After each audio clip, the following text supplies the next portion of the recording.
रात का सन्नाटा चारों ओर फैला हुआ था। ट्रक हाईवे पूरा सुनसान था। चारों ओर ठंड से हाड़ कपा देने वाली ठंड चल रही थी। हाईवे के चारों ओर घना जंगल था।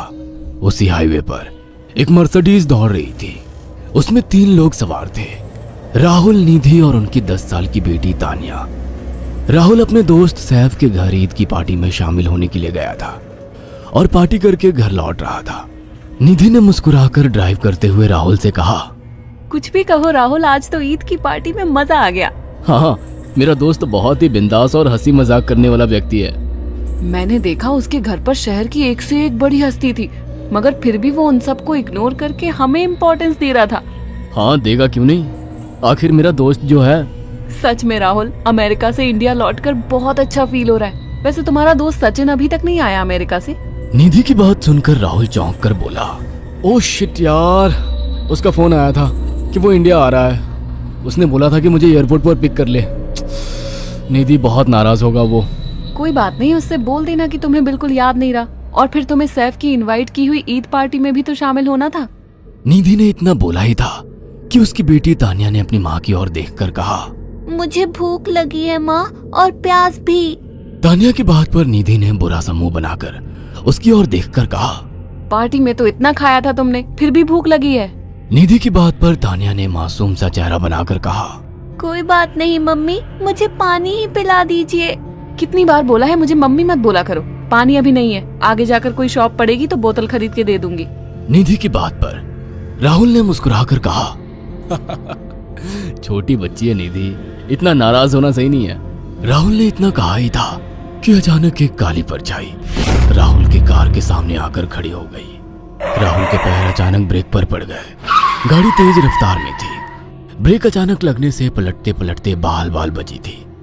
राहुल के चेहरे पर भयानक ठंडी में भी पसीने की बूंद टपकने लगी। वो दोनों कार से बाहर निकल आए। निधि ने डरते हुए कहा, आखिर कौन था ये? ऐसा लगा जैसे कि कोई भयानक काली परछाई मेरे कार के सामने आकर खड़ी हो गई हो। वह दोनों काली रात के सन्नाटे में इधर उधर देखने लगे। तभी निधि को एक घने पेड़ के पास 2 चमकीली हुई आंखें दिखाई दी। उसकी आंखें बिल्कुल भेड़ियों की तरह लग रही थी। निधि ने चीखते हुए राहुल से कहा, राहुल देखो कौन है वो, जल्दी से गाड़ी में बैठो, मुझे बहुत डर लग रहा है। राहुल ने उस तरफ देखा तो उसके रोंगटे खड़े हो गए। वो दोनों गाड़ी के अंदर बैठने ही वाले थे कि अचानक एक अजीब सा चेहरा वाला भयानक सा आदमी बिजली की रफ्तार से उनके सामने आकर खड़ा हो गया। राहुल ने देखा कि उसका चेहरा बिल्कुल सड़ा हुआ था और उसकी आंखें भेड़िए की तरह चमक रही थी। उसके लंबे लंबे बाल उसके कंधे तक आ रहे थे और उसके दांत भेड़िए की तरह बाहर की ओर निकल रहे थे। हाथों की जगह नुकीले पंजे थे। राहुल को देखकर अजीब से अंदाज में हंसने लगा, मगर जैसे ही राहुल की नजर उसके कपड़ों पर गई, राहुल की आंखें फटी की फटी रह गई। वो हकलाते हुए बोला, भाईजान, भाईजान, मुझे माफ कर दो, मुझे छोड़ दो। राहुल ने इतना कहा ही था कि अचानक उस अजीब से दिखने वाले भयानक आदमी ने अपने पंजों से राहुल की गर्दन कसकर पकड़ ली और एक ही सेकंड में उखाड़ कर जमीन पर फेंक दी। राहुल के धड़ से लाल रंग का खून का फुहारा फूट पड़ा। इस भयानक मंजर को देखकर निधि के गले से एक जोरदार चीख निकल गई। निधि इससे पहले भागती कि अचानक उस भयानक दिखने वाले आदमी ने निधि को पकड़ लिया और अपने नुकीले पंजे उसके पेट में गड़ा दिए और उसकी अतड़ियां बाहर निकाल दी। निधि की एक दिल दहला देने वाली चीख सन्नाटे को चीर गई। अचानक हवा का एक बवंडर उठा और वो भयानक सा दिखने वाला व्यक्ति देखते ही देखते बवंडर के साथ गायब हो गया। तानिया ने डरते डरते निधि के मोबाइल से पुलिस और सैफ को बुला लिया और कुछ ही देर में वहां चारों ओर पुलिस की गाड़ियां थी। पुलिस ने राहुल के दोनों दोस्त सैफ और सचिन को वहीं बुला लिया। इंस्पेक्टर अर्जुन ने दोनों से कहा, मैंने ऐसी हत्याएं अपने करियर में कभी पहले नहीं देखी। ये काम तो ना किसी जानवर का लगता है, ना ही किसी इंसान का। सचिन कपकपाती हुई आवाज में बोला, आप कहना क्या चाहते हैं? कुछ कह नहीं सकता। जिस किसी ने भी इन दोनों को मारा है उससे एक बात तो साबित होती है कि वो इन दोनों से हद से ज्यादा नफरत करता था। अब सारी सच्चाई तो ये बच्ची ही बता सकती है। इतना बोलकर इंस्पेक्टर अर्जुन तानिया के पास चला गया, जो बेहद डरी हुई थी। तानिया ने आंखों देखी सारी घटना इंस्पेक्टर अर्जुन को बता दी। तानिया की बात सुनकर इंस्पेक्टर अर्जुन कंफ्यूज चेहरा लेकर मोबाइल पर किसी से बात करने लगे।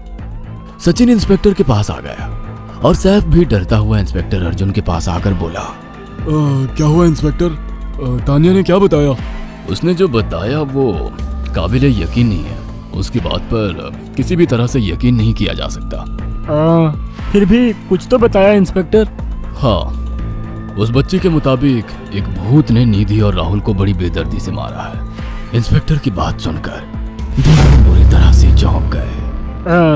क्या मतलब है इस बात का? बच्ची बेहद डरी हुई है। हम आगे की तफ्तीश जारी रखेंगे। निधि और राहुल तो चले गए, अब तानिया को मैं रख लूंगा। नहीं, राहुल मेरा अच्छा दोस्त था। तानिया अब मेरे साथ रहेगी। देखिए, बच्ची के माँ बाप अब इस दुनिया में नहीं है और आप दोनों भी शादीशुदा है। मुझे नहीं लगता कि आप दोनों बच्ची की सही से देखभाल कर सकते हैं। मेरी कोई औलाद नहीं है। मैंने अपनी पत्नी को फोन कर दिया है, वो भी IPS ऑफिसर है। ये बच्ची आज से मेरे साथ रहेगी। उसका मासूम चेहरा मेरे दिल में उतर गया है। अब तुम दोनों जा सकते हो। पूछताछ के लिए मैं जब भी तुम्हें बुलाऊं तुम दोनों आ जाना। इंस्पेक्टर ने ये बात बोली ही थी कि अचानक वहां पर मौसम बदल गया। चारों ओर काली घटाएं छा गई और एक भयानक बवंडर उठा और देखते ही देखते सब पुलिस वालों के सामने वो भयानक चेहरे वाला आकार सबके सामने खड़ा हो गया। उसको देखकर सबके रोंगटे खड़े हो गए। देखते ही देखते उसने अपने भयानक पंजे सैफ की आंखों में डालकर उसकी आंखें निकाल ली। सैफ ने चीखते हुए वहीं दम तोड़ दिया। उस भयानक आदमी को देखकर सचिन उसके पैरों पर गिर गया। तुम तो भाईजान से कपड़े पहने हो। मैं समझ गया, तुम भाईजान हो। मुझे माफ कर दो भाईजान, मुझे यहाँ से जाने दो। मैंने कुछ नहीं किया था। वो भयानक चेहरे वाला गुर्राते हुए बोला, बता इन सबको कि ये सब इतनी भयानक मौत क्यों मरे। सचिन दौड़ता हुआ इंस्पेक्टर अर्जुन के पास गया और बोला, मैं जानता हूँ इसने इन तीनों को क्यों मारा। इसका नाम भाईजान था। जब ये जिंदा था ये किसी का भाई किसी की जान था। बहुत साल पहले ये हम सबका बहुत अच्छा गहरा दोस्त और बिजनेस पार्टनर था। ये सबकी बहुत मदद किया करता था। इसकी प्यारी सी बेटी थी तानिया, जो इस वक्त कार के अंदर बैठी हुई है। ये इसी की बेटी है। भाईजान अपने सारे पैसों से एक बहुत बड़ा हॉस्पिटल खोलना चाहता था जिससे गरीबों का मुफ्त इलाज किया जा सके, मगर हम तीनों इसके लिए तैयार नहीं थे। हमारी नीयत उसकी दौलत पर खराब थी और एक दिन हम सब धोखे से ईद के दिन भाईजान को यहाँ ले आए और इसे मारकर फेंक दिया। तो फिर तुम सबने इसकी बेटी को क्यों जिंदा छोड़ दिया? हमें बाद में पता लगा कि भाईजान ने सारी जायदाद अपनी बेटी के नाम कर दी है, इसीलिए हमने भाईजान की पत्नी को भी मार दिया।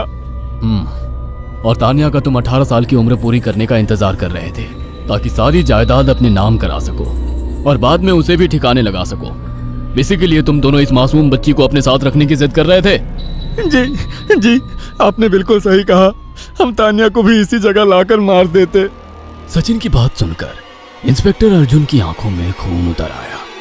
इंस्पेक्टर अर्जुन के कुछ कहने से पहले ही भाईजान बिजली की रफ्तार से इंस्पेक्टर अर्जुन की आंखों के सामने से सचिन को पकड़कर ले गया और उसके शरीर के टुकड़े टुकड़े कर दिए और हवा में उठे एक तेज बवंडर के साथ गायब हो गया। सारी घटना इंस्पेक्टर अर्जुन की आंखों के सामने हुई थी। तानिया को इंस्पेक्टर अर्जुन और उसकी पत्नी ने अपनी बेटी की तरह पाला। अगर आपको हमारी ये कहानी पसंद आई हो तो इसे लाइक और शेयर करना ना भूलें। साथ ही ऐसी और नई कहानियों के अपडेट्स पाने के लिए हमारे चैनल अक्षु टीवी को जरूर सब्सक्राइब करें।